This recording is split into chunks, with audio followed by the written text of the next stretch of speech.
Hey family, this is part three of Black American stereotypes from other ethnic groups and races. And we already did the Asian culture, we did the Latino, and now we're talking about the actual African community from the continent. All right. Historically, many African immigrants arrived in the United States with preconceived notions about African Americans based on the negative influences that the media portrays of blacks. And I told you all the story before about how I met a young lady. We were working for the National Political Congress of Black Women. This was over 25, maybe over 30 years ago. And, she was from Zimbabwe and she was very like standoffish and everything. And I was like, wow, what is going on with this person? We worked together every day. We worked for Dr. C. Dolores Tucker. If you all don't know who she is, if you're my age, you do. If not, even Tupac rapped about her in one of his songs. So look her up. But anyway, so I was like, what's wrong with her? And then she started to get to know me. She knew saw that I was educated. She saw that I was kind and blah, blah, blah. And I had drive and ambition. Didn't have no children, out of wedlock. And so we became great friends. But she was like, the images in her country back then, especially about over 30 years ago, was black women were over sexualized and just baby makers living off the system. And black men were like movies like Boys in the Hood, gang banging movies and stuff like that. So she was, to say, pleasantly surprised. All right. Colonialism in Africa instilled the belief that Black Americans lost their culture and are morally or culturally inferior. Now, I have to be honest with you. I mean, how could Black Americans not be a little watered down from our brothers and sisters from the continent? Because if many of us whose ancestors were enslaved and were brought over here, they weren't allowed, gotta remember, they weren't allowed to keep their language. They weren't allowed to even keep their name. And so over time, of course, you're not getting the pure, concentrated um, experience of Black American or African. Throughout the time, it waters down, just like if you put water in a concentrated orange juice, it's not going to be as potent. But that doesn't mean it's not orange juice. Um, Also, historically, African immigrants are often held up as examples of success, leading to comparisons that ignore historical barriers placed by Black Americans. Let me just explain that. A lot of times you hear, and they do that with the Asian culture too. They're like, "Man," or in Latino, everybody else. Oh, they come here and they work so hard and they make so much of themselves. And you Black Americans, I've heard some Africans say this, you Black Americans have all this opportunity. Why don't you take advantage of it? And first of all, I say to them, if it wasn't for us taking advantage of opportunities, you wouldn't be allowed to be here. We're not sitting around here just with our thumbs up our butt. You understand what I'm saying? Like white, they a lot of times don't understand the context, or they don't understand what happened during slavery, Jim Crow, Reconstruction, civil rights, and even on up. Many times they don't. And I even had a conversation with one of my good friends. She's from Nigeria. And a lot of times they don't even want to hear about American slavery. They're just like, look, that's just going to bring division. I mean, because many of them in Africa had a whole different experience, particularly depending what part of the continent they were in.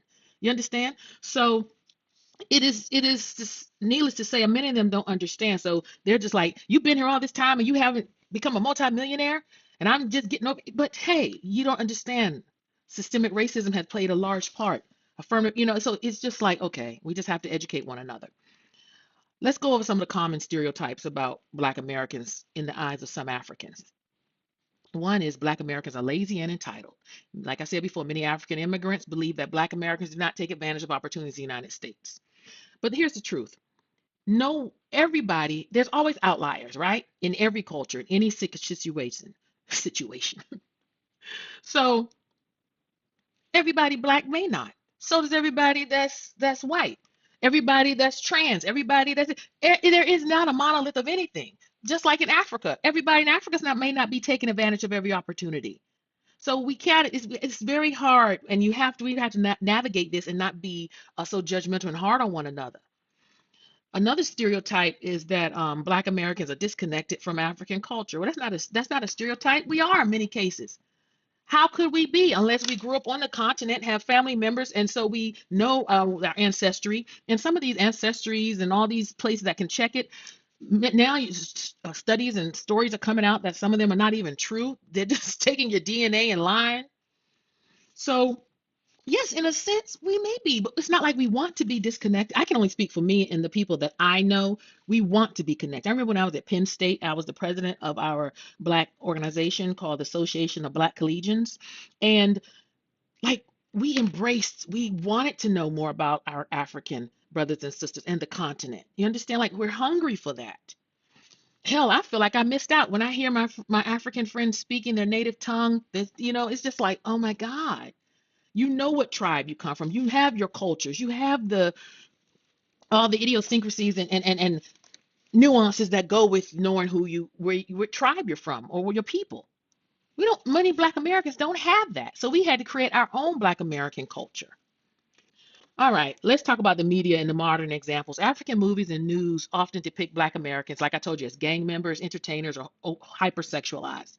Social media debates between Africans and Black Americans have intensified these stereotypes.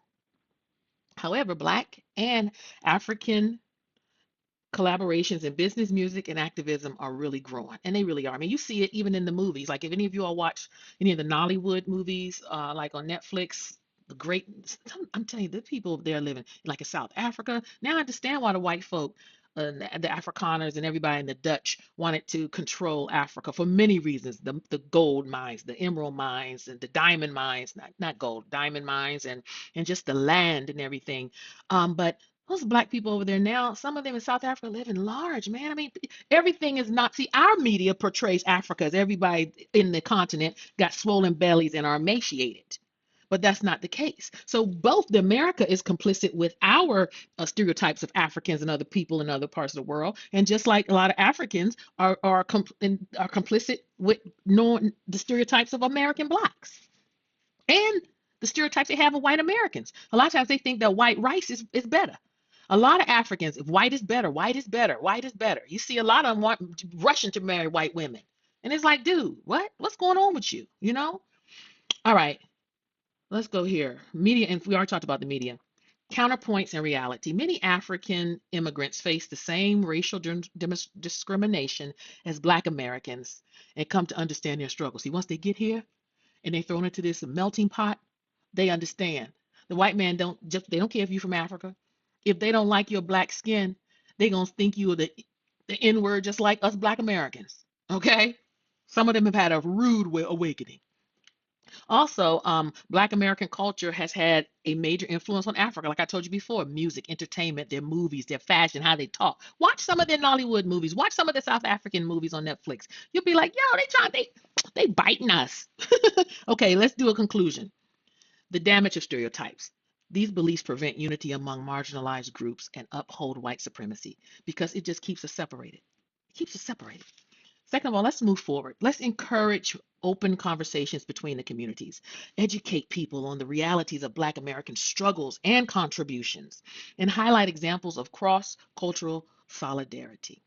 So, here's my call to action to you all, folks. Challenge stereotypes.